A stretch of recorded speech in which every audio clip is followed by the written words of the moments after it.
எபனேசர். அப்படியே நின்றுக்கிட்டே வாசிப்போம். 1 சாமுவேல் 4ஆம் அதிகாரம் 1ஆம் வசனத்தை நாங்கள் வாசிப்போம். சாமுவேலின் வார்த்தை இஸ்ரவேலுக்கெல்லாம் வந்தது.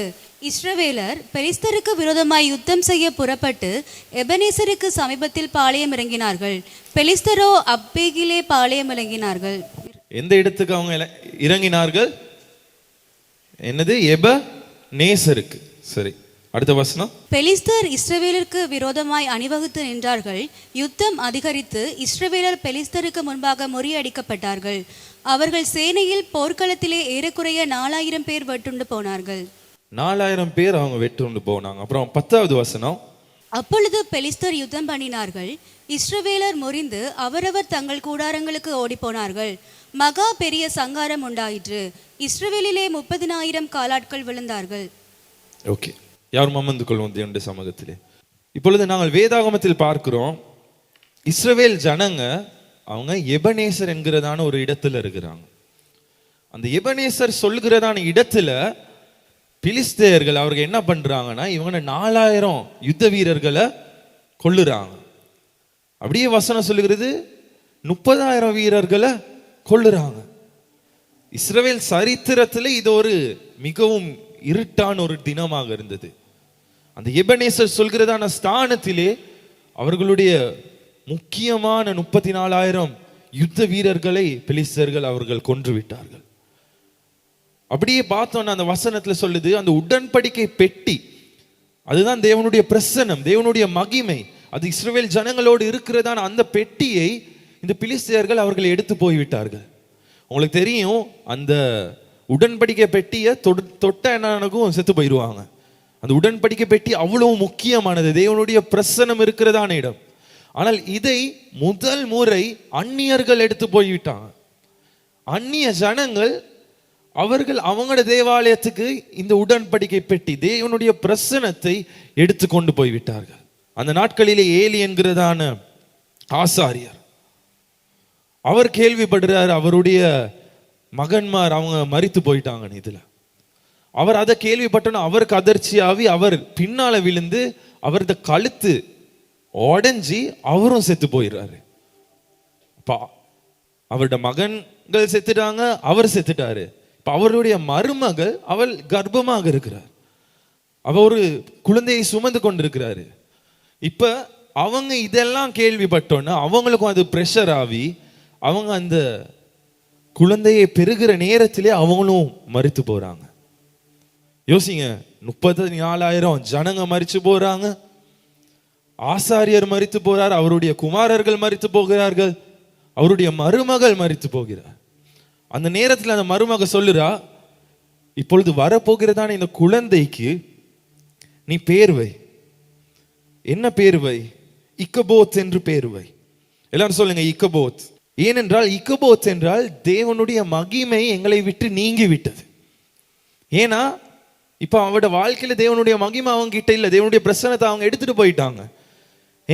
அவட புருஷன் இறந்துட்டா, ஜனங்கள் இறந்து இருக்கிறாங்க, மாமா இறந்துட்டா. இப்ப அந்த பிள்ளைக்கு எந்த விதமான ஒரு எதிர்காலமும் இல்லை. அந்த புள்ளோட அப்பா இல்லை, அம்மா இல்லை, தாத்தா இல்லை. இப்ப அந்த புள்ள பிறக்கிற நேரம் அது தேவனுடைய மகிமையும் இழந்த ஒரு குழந்தையாக பெறுகிறது. இது மிகவும் கஷ்டமான ஒரு காலம். இது எங்க நடக்குதுன்னா எபனேசர் என்கிறதான ஸ்தானத்தில்.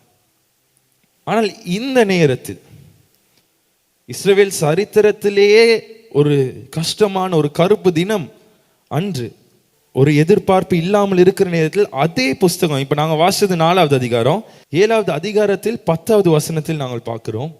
சாமுவேல் சர்வாங்க தகன பலியை செலுத்துகையில் பெலிஸ்தர் இஸ்ரவேலின் மேல் யுத்தம் பண்ண நெருங்கினார்கள். கர்த்தர் மகா பெரிய இடிமுழக்கங்களை பெலிஸ்தர் மேல் அந்நாளிலே முழங்க பண்ணி அவர்களை கலங்கடித்ததினால் அவர்கள் இஸ்ரவேலுக்கு முன்பாக பட்டு விழுந்தார்கள். அடுத்த வசனம். அப்பொழுது இஸ்ரவேலர் மிஸ்பாவிலிருந்து பெலிஸ்தரை பின்தொடர்ந்து போய் பெத்காரிம் பள்ளத்தாக்கு மட்டும் அவர்களை முறியடித்தார்கள். அடுத்த வசனம். அப்பொழுது சாமுவேல் ஒரு கல்லை எடுத்து மிஸ்பாவுக்கும் சேனுக்கும் நடுவே நிறுத்தி, இம்மட்டும் கர்த்தர் எங்களுக்கு உதவி செய்தார் என்று சொல்லி அதற்கு எபனேசர் என்று பெயரிட்டான். இப்போ இங்க பாருங்க, இதுல முக்கியமானது, இப்ப இங்கிலீஷ்ல இந்த அப்போஸ்ட்ரோபிஸ் போட்டுக்கிறாங்க, இம்மட்டும் கர்த்தர் எங்களுக்கு உதவி செய்தார். கர்த்தர் எங்களுக்கு உதவி செய்தார் அல்ல, இம்மட்டும் கர்த்தர் எங்களுக்கு உதவி செய்தார். அவர்களுக்கு எந்த ஸ்தானம் இருட்டான ஒரு ஸ்தானமாக இருந்ததோ, எல்லாமே இழந்து போன ஸ்தானமாக இருந்ததோ, எந்த இடத்தில் பெலிஸ்தியர்கள் அவர்களை கொன்றார்களோ, தேவன் அந்த ஸ்தானத்திலே அவன் நின்று சொல்லுறான், இம்மட்டும் தேவன் எனக்கு உதவி செய்தார். இந்த ஸ்தானத்திலே தேவன் என்னுடைய சத்துருவை முறியடித்தார். எந்த ஸ்தானத்தில் நான் அழிவேன் என்று மனிதர்கள் நினைத்தார்களோ, அந்த இடத்திலே தேவன் என்னை உயர்த்தினார். தேவன் எனக்கு ஜீவனை கொடுத்தார். தேவன் எனக்கு புதிய வாழ்க்கையை கொடுத்தார். அந்த இடத்துல ஒரு கல்லை வைக்கிறாங்க. இந்த கல்லை பார்த்தா இதுதான் எங்களுக்கு அடையாளம், இதுதான் எங்களுடைய வெற்றிக்கான அடையாளம். நீங்க பழைய ஏற்பாட்டில் பார்த்தீங்கன்னா யோசுவாவும் எப்பெல்லாம் ஒரு யுத்தம் வெற்றி பெறுறாங்களோ அந்த நேரம் ஏதாச்சும் ஒரு கல்லை வச்சிருவாங்க. வச்சுட்டு அதுக்கு ஒரு அடையாளம் வைப்பாங்க. ஏனென்றால் எங்களுடைய வாழ்க்கையில அப்படியான அடையாளங்கள் முக்கியம். ஏன்னா அந்த மாதிரி அடையாளங்கள் இல்லாதபடியினால நாங்கள் ஆண்டவர் எங்களுக்கு செய்ததை நாங்கள் நினைத்து பார்க்கறதே இல்லை. இன்னைக்கு நீங்க யோசிச்சு பாருங்க, உங்களோட வீட்டில் இருக்கிற செவரெல்லாம் பேசுன்னா என்ன சொல்லும்? எத்தனையோ நாட்கள் கஷ்டப்பட்டா, எவ்வளோ அவமானங்கள் இந்த வீட்டுக்கு வந்துச்சு, எவ்வளோ நாட்கள் இவன் கண்ணீரோடு அழுந்தான், வேலை இருக்கல்ல, பிள்ளைங்களுக்கு எப்படி சாப்பாடு கொடுக்கறதுன்னு யோசிச்ச நாட்கள் இருக்கு. ஆனால் இம்மட்டும் ஆண்டவர் இவனை கைவிடவில்லை. இம்மட்டும் ஆண்டவர் இந்த பிள்ளைகளை தலை குனிய விடவில்லை. இம்மட்டும் ஆண்டவர் இவனை வெட்கப்பட விடவில்லை. இன்னைக்கு இந்த சபையில இருக்கிற இந்த செவரெல்லாம் பேசுனா சொல்லும், இந்த சபைக்கு வருகிற ஜனங்கள் எல்லாம் எவ்வளோ வேதனையோடு ஒன்றுமே இல்லாமல் வந்தார்கள். ஆனால் ஆண்டவர் இம்மட்டும் இவர்களுக்கு உண்மையுள்ளவராக இருந்திருக்கிறார். இவர்கள் அழிந்து போகிறதான நேரங்கள் பலர் வந்தது. எத்தனையோ சத்துருக்கள் இவர்களுக்கு எதிராக வந்தார்கள். ஆனால் ஆண்டவர் இம்மட்டும் இவர்கள் நிர்மூலம் ஆகாத படிக்கு, அழிந்து விட முடியாத படிக்கு ஆண்டவர் துணையாக இருந்திருக்கிறார். இந்த பிள்ளைகளுடைய படிப்பிலே எவ்வளவு குழப்பங்கள் வந்தது. இந்த பிள்ளைகளுடைய படிப்பிலே முன்னோக்கி போக முடியாமல் இருந்தது. ஆனால் ஆண்டவர் சிபிசியில் இருக்கும் ஒவ்வொரு பிள்ளைகளுடைய வாழ்க்கையை ஆண்டவர் இம்மட்டும் நடத்தி கொண்டு வந்தார். எத்தனையோ பேருடைய கர்ப்பங்கள் திறக்க முடியாமல் இருந்தது. எத்தனையோ பேருக்கு குழந்தை வாய்ப்பு இல்லாமல் இருந்தது. ஆனால் ஆண்டவர் இம்மட்டும் அவர்களுக்கு ஒரு குழந்தையை கொடுத்து ஆண்டவர் அவர்களை ஆசீர்வதித்து அவர்களை உயர்த்தி நடத்தி வந்து இருக்கிறார். எத்தனையோ பேரை ஆண்டவர் நோக்கி பார்த்து சொல்லுகிறார், நான் உன்னை இம்மட்டும் நடத்தி வந்தேன், இதுவரைக்கும் நான் உன்னை கைவிடவில்லை. ஆண்டவர் இம்மட்டும் உனக்கு உண்மையுள்ளவராக இருந்திருக்கிறார். அழைத்தவரோ அவர் உண்மையுள்ளவர். அவர் உன்னை விட்டு விலகுவதும் இல்லை, உன்னை கைவிடுவதும் இல்லை. நீ வாழாகாமல் தலையாக இருப்பாய் என்றால் ஆண்டவர் இம்மட்டும் உனக்கு உண்மையுள்ளவர். உன்னை பற்றி மனிதர்கள் குற்றம் சாட்டலாம், உன்னுடைய பழைய குப்பையை இன்னும் பேசிக் கொண்டிருக்கலாம். ஆனால் ஆண்டவர் இம்மட்டும் உன்னுடைய சத்துருக்கள் மத்தியில் உன்னை நடத்துவார் என்றால் அவர் இனிமேலும் உனக்கு முன்பதாக இருக்கிற அரக்கர்கள் மத்தியிலே, ராஜாக்களுக்கு மத்தியிலே, தேசங்களுக்கு மத்தியிலே ஆண்டவர் உன்னை உயர்த்துவார். யாரும் கைகளை உயர்த்தி அப்படியாக ஆண்டவர் இம்மட்டும் நடத்தின அந்த தேவனை பார்த்து அவருக்கு நன்றின்னு சொல்வீங்களா? இம்மட்டும் உங்களுடைய குடும்பத்தை அவர் தாங்கி இருக்கிறார். இம்மட்டும் உங்களுடைய வியாபாரங்களை அவர் தாங்கி இருக்கிறார். இம்மட்டும் உன்னுடைய ஊழியத்தை ஆண்டவர் தாங்கி இருக்கிறார். எத்தனையோ பேர் உன்னோடு ஓட்டத்தை ஆரம்பித்தார்கள், ஆனால் அவர்கள் தோற்று போய்விட்டார்கள். ஆனால் தேவன் இன்னும் உன்னை ஊழியத்தில் வைத்திருக்கிறார். இன்னும் உன்னை ஊழியத்தில் எழுப்பிக் கொண்டிருக்கிறார். இன்னும் உன்னை கொண்டு பலரை ஆசீர்வதிக்கிறார். இன்னும் உன்னுடைய பாடல்களினால் ஆண்டவர் மனிதர்களை தொடுகிறார். இன்னும் உன்னுடைய வார்த்தைகளினால் ஆண்டவர் மனிதர்களை தொடுகிறார். என்னுடைய தேவன் அவர் இம்மட்டும் இம்மட்டும் இம்மட்டும் ஆண்டவர் என்னை அழிய விடவில்லை, அவர் என்னை கைவிடவில்லை. ஓ ரகரலரபா ஷரலரபா, உமக்கு நன்றி செலுத்துகிறோம் ஆண்டவரே.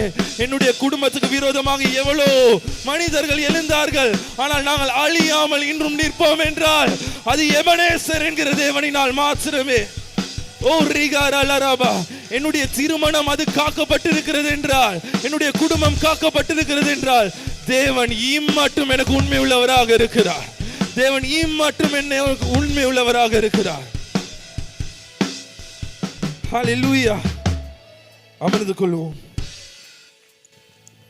அவர் இம்மட்டும் என்னை நடத்தினார். ஆமென். ஆண்டவர் உன்னை நடத்தினா சத்தமாவே ஆமென் சொல்லலாம். எங்களுடைய வாழ்க்கையில் இது மிகவும் முக்கியம். ஏன்னா நாங்க நிறைய நேரம் எங்களுக்கு ஒரு பிரச்சனை வாரதை பார்த்தோன்னு ஆண்டவர் இம்மட்டும் நடத்தினதை நாங்க மறந்து விடுறோம். நீங்க எங்களுக்கு ஒரு ஒவ்வொரு நாளும் ஒரு யுத்தம் வரதான் போகுது, ஒவ்வொரு நாளும் எங்களுக்கு ஒரு பிரச்சனை வரதாங்க போகுது. ஆனால் ஆண்டவர் இம்மட்டும் என்னை நடத்தி வந்தார். ஆமென். இன்னைக்கு உங்களுக்கு ஒரு பிரச்சனை இருக்கா, நாளைக்கு ஒரு பிரச்சனை வரதான் போகுது. இன்னைக்கு நிறைய நேரம் நாங்கள் அந்த பிரச்சனையை பார்த்துக்கிட்டே போறோம், ஆனால் இம்மட்டும் நடத்தின அந்த தேவனை நாங்கள் பார்ப்பதில்லை. எப்பயோ அழிந்திருக்க வேண்டியவர்கள் நாம். எத்தனையோ அழிவுகள் எங்களுக்கு நேரிட்டது. விரோதமாக பெலிஸ்தியர் போல ஜனங்கள் எங்களுக்கு எதிராக சூழ்ச்சி செய்தார்கள்.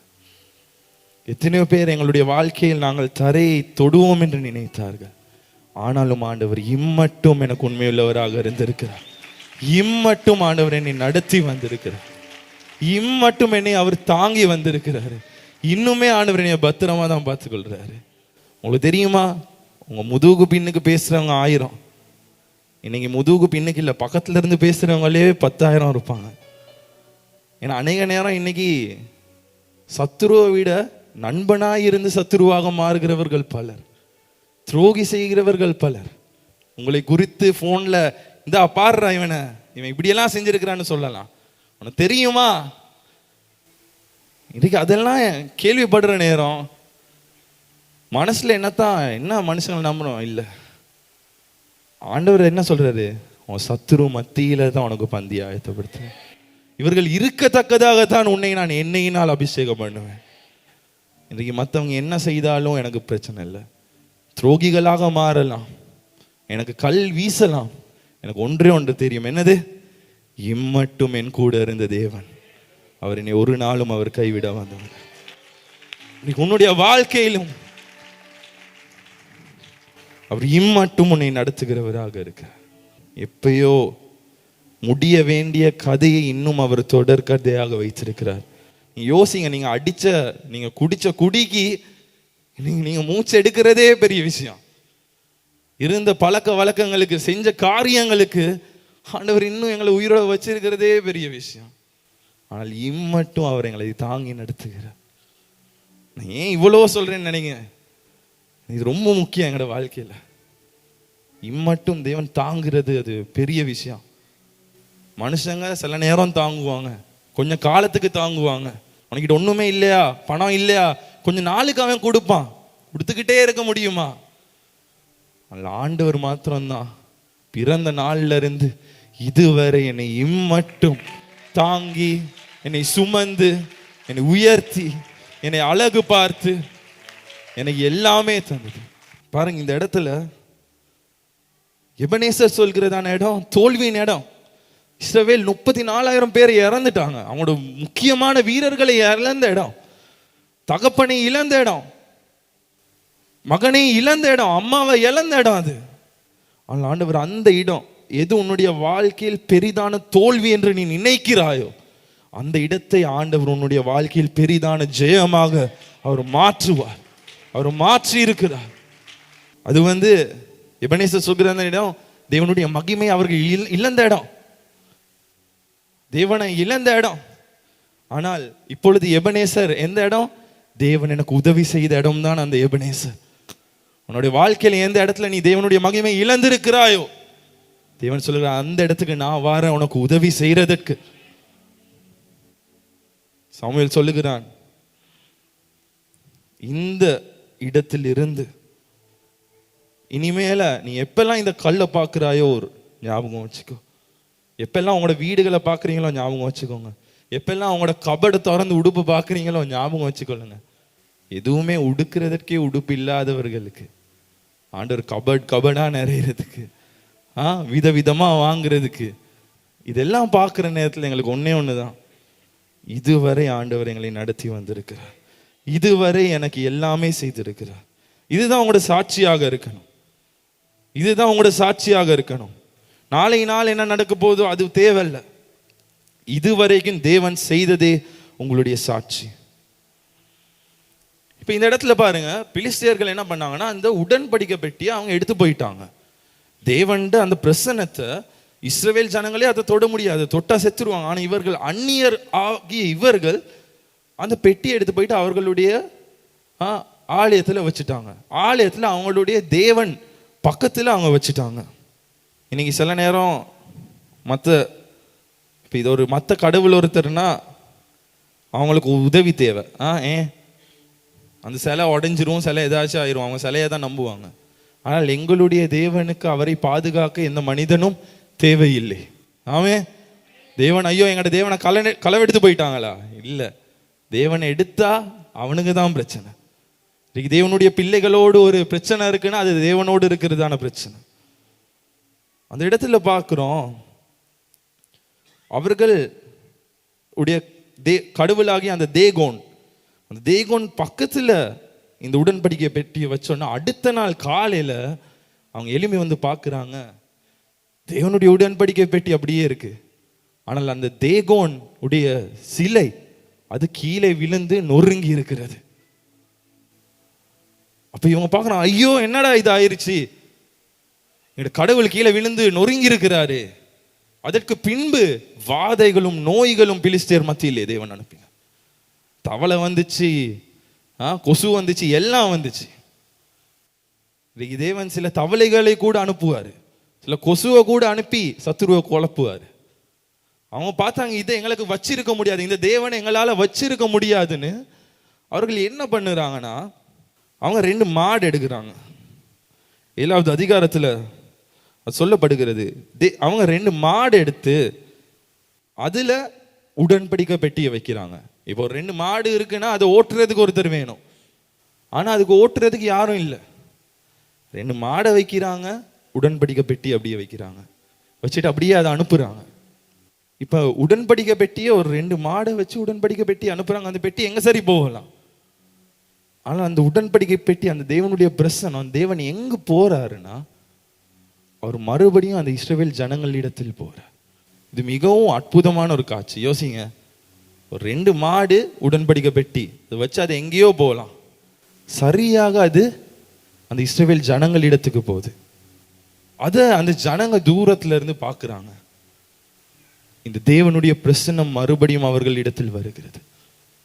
அந்த நேரம் அவங்க என்ன பண்றாங்கன்னா அவங்க எல்லாம் சேர்ந்து ஜெபிக்கிறாங்க, எல்லாரும் சேர்ந்து மன்னிப்பு கேட்கிறாங்க. ஏன்னா அவங்க தேவனை காட்டிலும் வேற தேவன்களை வச்சிருந்தாங்க, பிள்ளையான காரியங்கள் அவர்கள் இடத்துல இருந்து.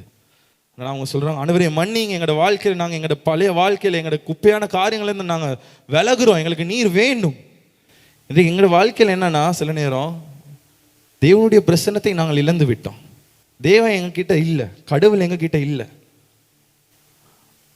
இனி இந்த பிரச்சனையெல்லாம் உங்களுக்கு உண்மையில இப்ப எது தேவை? இதுவரைக்கும் யார் அவங்கள நடத்தி வந்தாரு? இன்றைக்கு வருஷம் ஆரம்பிக்கிற நேரம் அப்பா இதை செய்யுங்க அது செய்யுங்க எல்லாமே சொல்லுறோம், ஆனா வருஷம் நடுவில் ஆண்டவர் போயிட்டாரு. ஏன்? நீங்க வேற காரியங்களை கடவுளை வச்சுட்டீங்க, வேறு காரியங்கள் உங்களுக்கு முக்கியமாகி விட்டது. எனவே இப்போ உங்களுக்கு உங்களோட வாழ்க்கையில் உங்களோட சத்துருவே அவங்களோட தேவனை தூக்கிட்டு போயிட்டாரு. எப்பயும் என்ன, வருஷம் ஆரம்பத்துல ஆண்டவர் இதெல்லாம் செய்து முடிப்பாரு, வருஷம் கடைசியில் ஐயோ ஆண்டவரே, நடுவுல தேவனை காணோம். ஆனால் இந்த இடத்துல அவங்க அழுது அவங்க ஆண்டவர் இடத்துல இந்த உடன்படிக்கை பெட்டி வந்தோன்னு அவங்க ஜெபிக்கிறாங்க, அவங்க மன்னிப்பு கேட்கிறாங்க. அந்த நேரத்தில் அந்த பிலிஸ்தேயர்கள் அவங்க என்ன பண்றாங்கன்னா அவங்க பார்க்குறாங்க, இப்ப இந்த ஜனங்கள் இப்ப தலை குனிஞ்சி ஆண்டவரை வணங்க போறாங்க, இந்த ஜனங்கள் இப்பொழுது ஒரு சபையில கூடுறாங்க, இந்த ஜனங்கள் இப்ப ஜெபிக்க போறாங்க, எனவே இதுதான் சரியான நேரம் இவங்களை மறுபடியும் தாக்குவதற்கு. அவங்க குனிகிற நேரம் அவங்களோட கழுத்தில் அடிக்கலாம், அவங்க இப்ப எதிர்பார்க்காத நேரத்துல அவங்களோட வாழ்க்கையை அழித்து போடலாம் என்று அவர்கள் நினைக்கிறார்கள். ஆனால் அவர்கள் அப்படி நினைச்சு இவங்க ஜெபிக்கிற நேரத்தில் பிலிஸ்தர்கள் அப்படியே வருகிறார்கள். அவர்கள் வருகிற நேரத்தில் 1 சாமுவேல் 7வது அதிகாரம் 10வது வசனம். சாமுவேல் சர்வாங்க தகன பலியை செலுத்துகையில் பெலிஸ்தர் இஸ்ரவேல் மேல் யுத்தம் பண்ண நெருங்கினார்கள். அவர்கள் ஜெபிக்கிற நேரத்தில் அவர்கள் ஆண்டவருக்கு பலி செலுத்துகிற நேரம் அவங்க நெருங்குறாங்க. கர்த்தர் மகா பெரிய இடிமுழக்கங்களை பெலிஸ்தர் மேல் அந்நாளிலே முழங்க பண்ணி அவர்களை கலங்கடித்ததினால் அவர்கள் இஸ்ரவேலுக்கு முன்பாக பட்டு விழுந்தார்கள். ஆண்டவர் அவர்களுக்காக எடுத்து நின்றார். ஆண்டவர் என்ன பண்றாரு? இடியை அனுப்புறாரு, மின்னல் அனுப்புறாரு. இது எப்போ? அவங்களோட தவறுகளை உணர்ந்த ஆண்டவர் இடத்துக்கு மறுபடியும் வர நேரத்துல, ஆண்டவருடைய பிரசன்னத்தில் நிற்கிற நேரத்துல, யாரெல்லாம் அவர்களுக்கு எதிர்த்து நின்றார்களோ ஆண்டவர் என்ன பண்றாருன்னா அவர்கள் எல்லாவற்றையும் குழப்பி போடுகிறார், எல்லாவற்றையும் அழித்து போடுகிறார். இன்னைக்கு உன்னுடைய வாழ்க்கையில் நீ ஆண்டவருடைய பிரசன்னத்தை இழந்து இருக்கலாம். நாங்கள் சில காரியங்களுக்கு ஆண்டவர்கிட்ட மன்னிப்பு கேட்கணும். சில காரியங்கள் விட்டு ஆண்டவரிடத்தில் வருகிற நேரத்தில் உன்னை எதிர்த்து உனக்கு விரோதமாக சூழ்ச்சி செய்கிற ஒவ்வொரு நபரை ஆண்டவரால் முடியும் உன்னை அதன் மத்தியிலே உயர்த்தி உன்னை காத்து உனக்கான உயர்வான நீ நினைத்து பார்க்க முடியாத அற்புதங்களை செய்ய. அந்த நேரத்துல தான் சாமுவேல் சொல்லுகிறான், ஆண்டவர் இம்மட்டும் என்னை நடத்தினார். ஆமென், ஹல்லேலூயா. இப்ப நான் இதனால சொல்லல இனிமே உங்களுக்கு கெட்ட நாட்கள் வராதுன்னு. பிரச்சனைகள் வராமல் இல்லை, பிரச்சனைகள் வரும், உங்களுக்கு தடைகள் வரும். மனிதர்கள் உங்களுக்கு விரோதமாக எழும்புவார்கள், மனிதர்கள் உங்களுக்கு எதிராக சூழ்ச்சி செய்வார்கள். உங்களுக்கு கஷ்டமான நாட்கள் வரது போல இருக்கலாம், ஆனால் நீங்கள் ஆண்டவருடைய பிரசன்னத்தில் இருப்பீர்கள் என்றால். நீங்க யோசிங்க, ஆண்டவருடைய உடன்படிக்கை பெட்டி அவங்க எடுத்துட்டு போயிட்டாங்க, இவங்க ஆண்டவரை தேடி போகல. இவங்க ஆண்டவரை தேடி போயிட்டு ஆண்டவரை காப்பாத்துங்கன்னு சொன்னாங்களா? ஆண்டவருடைய உடன்படிக்கை பெட்டி அது எங்கோ இருந்து சரியா பெலிஸ்தர் அடிக்கிற நேரத்தில் ஆண்டவர் வந்து அவர் இடி அனுப்புறாரு. இன்னைக்கு சில நேரம் நாங்க தேடி போகாத நேரத்துல கூட அப்பா எங்களை தேடி வந்து எங்களுக்கான பிரச்சனைகள் உண்டாகிற நேரத்தில் அப்பா அவர் எங்கள் பட்சத்தில் நிற்கிறவராக இருக்கிறார். ஆமென். இன்றைக்கு நாங்கள் எதையுமே செய்யாமல் இருந்தாலும் ஆண்டவர் எங்களுக்காக நிற்கிறவர். தாவீது இதுதான் சொல்றான். தாவீது வந்து உங்களுக்கு தெரியும், தாவீது மிகவும் ஆசீர்வதிக்கப்பட்டவன், ஆண்டவருக்கு நெருங்கியவன், ஆண்டவருக்கு ரொம்பவே அவனை பிடிக்கும். ஏன் எல்லாத்துலயும் அவன் ஆண்டவரோடு இருப்பான். ஆனா அவன் வாழ்க்கையில் நிறைய தவறுகள் அவன் செய்தான். இந்த தாவீது என்னன்னா ஆண்டவரை பார்த்து சொல்றான், அப்பா நீங்க இவ்வளோ எனக்கு தந்திருக்கிறீங்க, இன்னைக்கு நீங்களும் சொல்ல ஆண்டவரே எனக்கு எல்லாமே தந்திருக்கிறீங்க, நிறைய விஷயங்கள் தந்திருக்கிறீங்க. அவன் சொல்றான், ஆண்டவரே நான் உங்களுக்கு என்று ஒரு ஆலயத்தை கட்டணும். இவ்வளோ தந்து தேவனுக்கு அவன் சொல்றான், நான் உங்களுக்கு ஆலயத்தை கட்டணும். அப்ப சொல்றாரு, நீ ஆலயத்தை நீ கட்ட வேணா, நான் உன்ட பையனை வச்சு கட்டுறேன். ஆனா இந்த இருதயம் இருக்குதானே உனக்கிட்ட, அதனால நான் உனக்கு இதை காட்டிலும் ஏதாச்சும் நான் கொடுக்கணும். இன்றைக்கு எங்களுக்கு எல்லாமே கிடைச்ச நேரம் நாங்கள் ஆண்டவருக்கு கொடுக்கறது ரொம்ப கம்மி, ஆண்டவருக்கு செய்யறது ரொம்பவே கம்மி. ஆண்டவர் தாவீது அந்த இது பார்த்து சொல்றாரு, நான் இதை காட்டிலும் உன்னை ஆசீர்வதிக்கணும், உன்னுடைய தலைமுறை ஆசீர்வதிக்கணும். அந்த நேரம் தாவீது 1 நாளாகமம் 17வது அதிகாரம் 16வது வசனம். அப்பொழுது தாவீது ராஜா உட்பிரவேசித்து கர்த்தருடைய சமூகத்தில் இருந்து, தேவனாகிய கர்த்தாவே, தேவரீர் என்னை இதுவரைக்கும் கொண்டு வந்ததற்கு நான் எம்மாத்திரம், என் வீடும் எம்மாத்திரம். தேவரீர் என்னை என்னது வாசிக்க தெரியுமோ? தேவரீர் என்னை, கொஞ்சம் சத்தமா சொல்லுங்க, தேவரீர் என்னை இதுவரைக்கும். இப்ப இது வந்து எபிரேயர் பாஷையில பாத்தீங்கன்னா, சாமுவேல் சொன்ன இதுவரை என்னை நடத்தினவர், அந்த இதுவரையும் இந்த இதுவரையும் ஒரே இதுவரை தான், ஒரே வார்த்தை தான். தாவீது என்ன சொல்ற, ஆண்டவரே நீர் என்னை இதுவரை நடத்தி வருவதற்கு நான் எம்மாத்திரம். இன்னைக்கு எத்தனை பேருக்கு அப்படி தோணுது? ஆண்டவர் என்னை இதுவரை நடத்த நான் என்னதான்பா செஞ்சேன், நான் ஆண்டவருக்கு விரோதமாக எவ்வளவு பாவங்கள் செய்தேன், ஆனால் இன்னும் ஆண்டவர் என்னை மன்னிப்பார் என்றால், ஆண்டவரே நான் எம்மாத்திரம், ஆண்டவரே என்னிடத்துல எந்த தாழ்ந்துமே இருக்கல, ஆனாலும் நீங்க என்னை உயர்த்துவீங்க, என்னை பாட வைப்பீங்கண்ணா, நான் எம்மாத்திரம். இன்றைக்கு படிப்பே இல்லாத சிலர்களே ஆண்டவர் பெரிய பெரிய ஞானிகளாக வச்சிருக்கிறார் சபையில. இதுக்கெல்லாம் நீங்க என்ன செஞ்சீங்க? ஓ லெவல் ஃபெயில், ஆனாலும் வாழ்க்கையில் ஆண்டவர் வெற்றியாக வைத்திருக்கிறார். இதற்கு நாங்கள் எம்மாத்திரம். பாவிகளாக இருந்தோம், ஆண்டவர் எங்களை நேசிச்சாரு. உபயோகம் இல்லாதவர்களாக இருந்தோம், ஆனா ஆண்டவருடைய ராஜ்யத்துக்காக உபயோகிச்சாரு. ஆண்டவரை நேசிக்காமல் இருந்தோம், ஆனால் ஆண்டவர் எங்களை நேசித்தார். உயிரை கொடுத்து நேசிச்சார். இயேசு அவருடைய இரத்தத்தை கொடுத்து நேசிச்சார். பழைய ஏற்பாடுல பார்க்குறோம், அந்த கல்லு தான் எபனேசர். ஆனா புதிய ஏற்பாடுல அப்போஸ்தலர் 4:11வது வசனத்துல பாருங்க, அந்த கல்லு என்னது? வீடு கட்டுகிறவர்களாகிய உங்களால் அற்பமாய் எண்ணப்பட்ட அவரே மூளைக்கு தலைக்கல்லானவர். அவரே மூளைக்கு தலைக்கல். எங்கள் உண்மையான அந்த கல்லான அந்த எபனேசர் யாரு? அதுதான் இயேசு கிறிஸ்து. இந்த எபனேசர்ல இருந்து தேவனுடைய மகிமை போய்விட்டது. ஆனால் இயேசு என்கிற எபனேசர் வந்தபடியினால நாங்க மறுபடியும் தேவனோடு மகிமையில் இருக்கிறோம். ஆமென். இன்றைக்கு எங்களுடைய வாழ்க்கையில் அந்த உண்மையான எபனேசர் அது இயேசு கிறிஸ்து மாத்திரமே. ஹல்லேலூயா, ஹல்லேலூயா. நாங்க இன்னைக்கு கல்லுக்கோ மண்ணுக்கோ ஜெபிக்கல. இன்னைக்கு எங்களுடைய நம்பிக்கை யாரு? இயேசு கிறிஸ்து. அவரே உண்மையான எபனேசர். எனக்கு தெரியும் நாளைக்கு நாள் உங்களுக்கு என்ன காத்து இருக்கு. வருஷம் பஞ்சம் வருமா தெரியா, வாதை வருமா தெரியாது, வார வருஷம் இன்னொரு வெள்ளம் வருமா தெரியாது. அதில் ஒன்றே ஒன்று எனக்கு தெரியும், இதுவரை நடத்தின எபினேசர் அவர் இதுவரை நடத்தினவர் இனியும் உங்களை தாங்கி நடத்துவார். எந்த வாதையும் உங்களுடைய கூடாரத்தை அணுகாதபடிக்கு அவர் தாங்குவார். எந்த நோயும் உன்னை தாக்காதபடிக்கு அவர் உன்னை காத்து நடத்துவார். உன்னுடைய பிள்ளைகள் தலை குனியாதபடிக்கு ஆண்டவர் உன்னை நடத்துவார். உன்னுடைய ஊழியத்தை ஆண்டவர் எழுப்புவார். உன்னுடைய வியாபாரத்தை ஆண்டவர் எழுப்புவார். உன்னுடைய தொழிலை ஆண்டவர் உயர்த்துவார். உன்னுடைய ஊழியத்தை ஆண்டவர் பெருக செய்வார். உன்னை ராஜாக்கள் மத்தியிலே ஆண்டவர் உயர்த்துவார். இதுவரை நடத்தின எபினேசர் இந்த கடைசியிலையும் ஆண்டவர் உன்னை வல்லமையாக நடத்துவார். கடைசியாக 1 சாமுவேல் 11வது அதிகாரம் 9வது வசனம். வந்து ஸ்தானாதிபதிகளை அவர்கள் நோக்கி, நாளைக்கு வெயில் ஏறுகிறதற்கு முன்னே உங்களுக்கு ரட்சிப்பு கிடைக்கும் என்று கீலேயாத்தில் இருக்கிற யாபேசின் மனுஷருக்கு சொல்லுங்கள் என்றார்கள். உங்களுக்கு ரட்சிப்பு, இப்ப இத ஆங்கிலத்தில் சொல்றது உங்களுக்கு உதவி. வெயில் வாரதுக்கு முதல்ல உங்களுக்கு நாளைக்கு உதவி கிடைக்கும். ஆமே. ஆனா யோசிங்க, ஏன் வெயில் வாரதுக்கு முன்னுக்கு காலையிலே கூலா இருக்கிற நேரமே செய்யலாமே, ஏன் வெயில் வர நேரம்? அந்த ஆங்கிலத்தில் சொல்றது என்னது, by the time the sun is hot, அது வெயில், அந்த சூடு, அந்த வெப்பம் அதிகரிக்கிற நேரத்துல ஆண்டவர் உதவி செய்ய போறாராம். அது ஏன்னா ஆண்டவர் சில நேரம் அவர் கொஞ்சம் விளையாடுவார், கொஞ்சம் எதிர்பார்ப்பார் உங்ககிட்ட. என்னது அந்த சூட்டு உங்களுக்கு தாங்க இயலும். ஆண்டவர் எங்களுக்கு தாங்க முடியாத அளவு எதையும் கொடுக்க மாட்டாரு. சில நேரம் நாங்கள் எதிர்பார்ப்போம், ஆண்டவரே உடனே எங்களுக்கு உதவி செய்யுங்க, உடனே எங்களோட வாழ்க்கையை மாத்துங்க. சில நேரம் ஆண்டவர் சொல்லுகிறாரு, இப்பதான் உன்னோட வாழ்க்கையில சூடு ஏறி இருக்கலாம், இதுவரைக்கும் நான் உன்னைய காத்து வந்தேனே, இந்த சூடு அதிகரிக்க வரைக்கும் நான் உன்னோடு கூட இருந்தேனே, இதுவரை இருந்தவர் என்னை இனிமேலும் நடத்துவார் என்று நம்புகிறியா? அந்த நேரத்தில் ஆண்டவர் சொல்லுகிறாரு, இந்த சூடு அதிகரிக்கிற நேரத்தில் நான் உனக்கான ரட்சிப்பை, உனக்கான உதவியை, உனக்கான அற்புதத்தை நான் செய்து முடிப்பேன். ஹல்லேலூயா. விசுவாசிக்கிறீர்களா? இந்த நாளிலிருந்து ஆண்டவர் உனக்கான உயர்வை, உனக்கான உதவியை, உனக்கான ரட்சிப்பை அந்த எபனேசர் ஆகிய தேவன் அவர் தல வல்லவராக இருக்கிறார். யாரும் கரங்களை உயர்த்தி அறிக்கை செய்வோம், தேவனை இதுவரை நடத்தினவர் என்னை இனியும் நீர் நடத்துவீர்.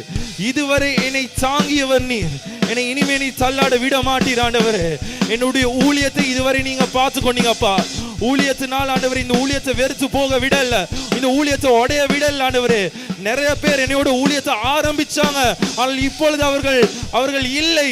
ஆனால் எனக்கு தெரியும், இதுவரை இந்த ஊழியத்தில் என்னை கொண்டு வந்த தேவன் நீர் என்னை இனியும் நீர் நடத்துவீர் ஆண்டவரே. இனியும் என்னை நீர் உயர்த்துவீர் ஆண்டவரே. என்னுடைய வீட்டை இதுவரை தாங்கிய தேவன் நீர் இனியும் என்னை தாங்குவீர், இனியும் உயர்த்துவீர், இனியும் இயேசு என்கிறதான அந்த கண்மலையின் மேலே நீர் நிறுத்துவீர் அப்பா. உம்மை நம்புகிறோம் ஆண்டவரே, உம்மை நேசிக்கிறோம் ஆண்டவரே. ஸ்ரீகாரலரபா ரிகாரலரபா ஷோரோலோரோபோ. நாங்கள் ஏமாத்திரம் ஆண்டவரே, இதுவரை நீர் எங்களை நேசிக்க, இதுவரை எங்களை விட்டு கொடுக்காம இருக்க நாங்கள் ஏமாத்திரம் ஆண்டவரே.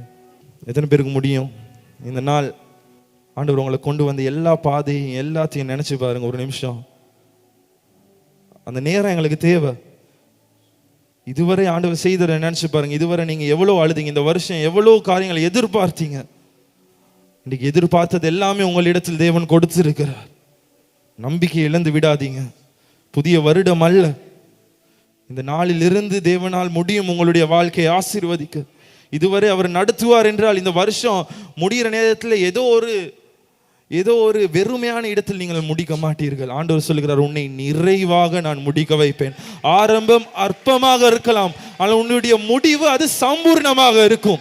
விசுவாசிக்கிறீங்களா? இந்த முடிவில் ஆண்டவர் சம்பூர்ணத்தை தருவார். புதிய வருடத்தில் அல்ல, இந்த நாட்களில் ஆண்டவர் என்னுடைய வாழ்க்கையை நிறைவாக்குவார், சம்பூர்ணமாக்குவார். அதற்கு நன்றி செலுத்துகிறோம். இதுவரை தாங்கி நீர் உமக்கு நன்றி. இதுக்கெல்லாம் நாங்க பாத்திர நல்ல ஆண்டவரே, இதெல்லாம் எங்களுக்கு சொல்ல முடியலப்பா. சரினா மனுஷங்க வெறுத்த மாதிரி எங்களுக்கு விரோதமாக பெலிஸ்தியர் மாதிரி எங்களுக்கு கொல்ல எவ்வளோ பிரச்சனைகள் வந்தது, எவ்வளோ சூழ்ச்சிகள் வந்ததப்பா. ஆனா நீங்க அழிய விடவில்லை. இன்னும் காத்து கொண்டிருக்கிறீங்களே, இன்னும் பயன்படுத்து, இன்னும் மேன்மைப்படுத்துறீங்களே அப்பா, இன்னும் அழகாக்குறீங்களே, இன்னும் சந்தோஷப்படுத்த வைக்கிறீங்களே ஆண்டவரே. சிரிக்க முடியாம இருக்கிற நேரத்தில் எங்களை சிரிக்க வைக்கிறீங்களே அப்பா, நன்றி. நான் இதற்கான பாத்திரன் அல்ல, இது கிருபையே வேறொன்றுமில்ல. நான் இதற்கான பாத்திரன் அல்ல, இது கிருபையே வேறொன்றுமில்ல. சொல்லுமா, நீர் நடத்திடும் விதங்கள், நீர் நடத்திடும். நீங்க சத்தமா பாடுங்க அப்பாவை பார்த்து. ஆண்டவர் உங்களை தான் நடத்தினாரு. ஒரு பூரண எத்தனையோ பிரச்சனைகளில் ஆண்டவரை நடத்தினீர். நீர் நடத்திடும் ஒரு பூரண ஒரு தீமையும் நினைக்காத, ஒரு தீமையும் நினைக்காத நல்ல ஒரு தகப்பன் உமை போல இல்ல. ஒரு தீமையும் நினைக்காத நல்ல ஒரு தகப்பன் உமை. சொல்லும் ஆண்டவரே, இந்த வருஷம் ஆரம்பிச்சது ஒன்றுமே இல்லாமல் துவங்கின என் வாழ்வே நன்மையால். நீங்க சத்தமா பாடுங்க. 24 நானூறு உங்களுக்கு செஞ்சதை நீங்க நினைச்சு பாடுங்க. ஒன்றுமே இல்லாமல் துவங்கின என் வாழ்வு நன்மையாய் நிறைந்துள்ள. அன்றன்றை காண தேவைகள் யாவையும், அன்றன்றை காண என் சேவைகள் யாவையும் உம் கரம் நல்கியதே. அன்றன்றை காண என் சேவைகள் யாவையும் உம் கரம் நல்கியதே. சொல்லுமா, நான் இதற்கான பாத்திரன் அல்ல, இது கிருபையே வேறொன்றுமில்ல.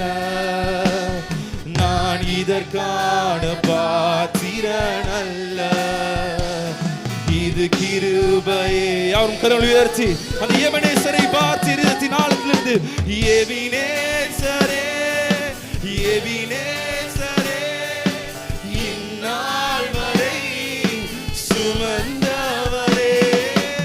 எபினேசரே எபினேசரே என் நினைவாய் இருப்பவரே.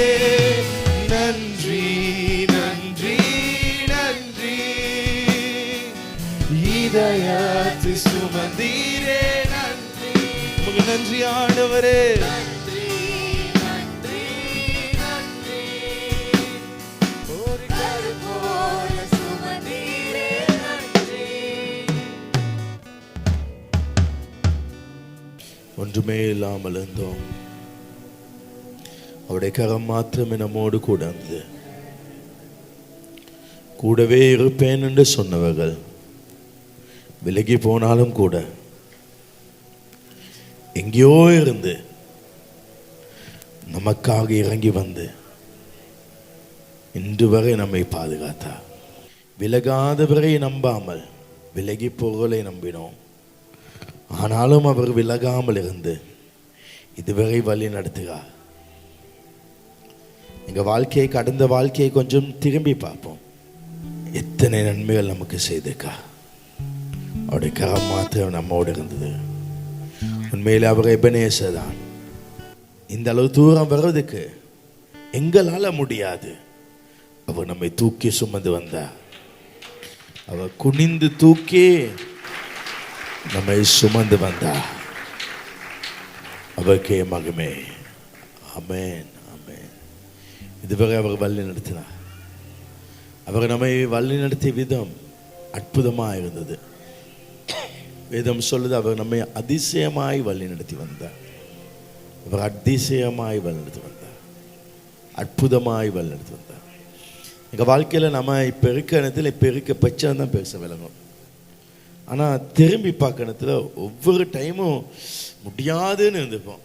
ஆனால் எப்படி தான் வழி நடத்தினாலும் தெரியாது, அற்புதமாக வழி நடத்தினா. திரும்பி பார்க்கணும் தான் தெரியும். கடந்து வந்த பாதைகளை திரும்பி பார்க்கும் பொழுது அவங்க நன்றி என்று சொல்ல வேண்டும். மிகப்பெரிய கடன்கள், மிகப்பெரிய வீழ்ச்சிகள் இருந்தது, எல்லாத்திலும் அவர் கிருபை செய்தார். அந்த அளவு கத்தர் வைத்துக்கார். அந்த கடந்து வந்த பாதையை நினைச்சு பார்க்கும் பொழுது ஆண்டவர் மகிமை வளர்ந்தார். அவர் கரங்களை தட்டி நினைத்து இருப்போம்.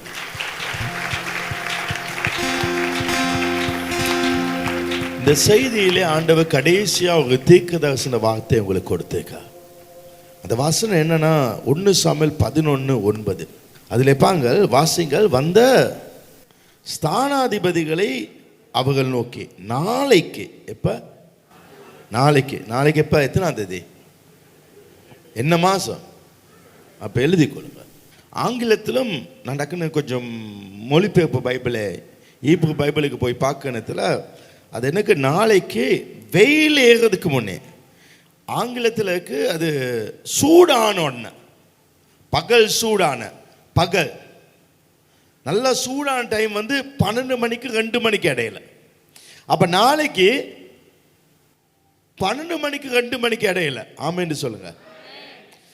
12 மணிக்கு 2 மணிக்கு இடையில ஏறதுக்கு முன்னே உங்களுக்கு ரட்சிப்பு, அதாவது உங்களுக்கு உதவி கிடைக்கும். நாளைக்கு 12 மணிக்கு 2 மணிக்கு இடையில ஒரு பெரிய உதவி கிடைக்கும், பெரிய உதவி கிடைக்கும். ஹல்லேலூயா. அது வீடா இருக்கலாம், அது வாகனமா இருக்கலாம், அது பணமா இருக்கலாம், நீங்க கல்யாணம் கட்ட போற பொண்ணா இருக்கலாம், மாப்பிள்ளையா இருக்கலாம், ஏதோ ஒண்ணு உங்களுக்கு வரப்போகுது. ஹல்லேலூயா. அது வரப்போகுது. அது ஆண்டவர் கொடுத்துட்டாரு, அது அவர் அனுப்பிட்டாரு, அவர் தந்துட்டாரு. நம்புங்க, அது தீர்க்க தரிசனம். இயேசுவின் நாமத்தில் அது உங்களுக்கு கிடைப்பதாக அல்ல, அது கிடைத்து விட்டது, அது கிடைச்சிட்டு, அது அவர் தந்துட்டார். ஆமென். அவர் அதை கொடுத்துட்டாரு, அது அவர் கொடுத்துட்டார். ஆமென். எத்தனை பேர் நம்புறீங்க? நாளைக்கு ஒரு நல்ல நாள். நாளைக்கு 2 மணிக்குள்ள அந்த அற்புதம் உங்களுக்கு நடக்கும்.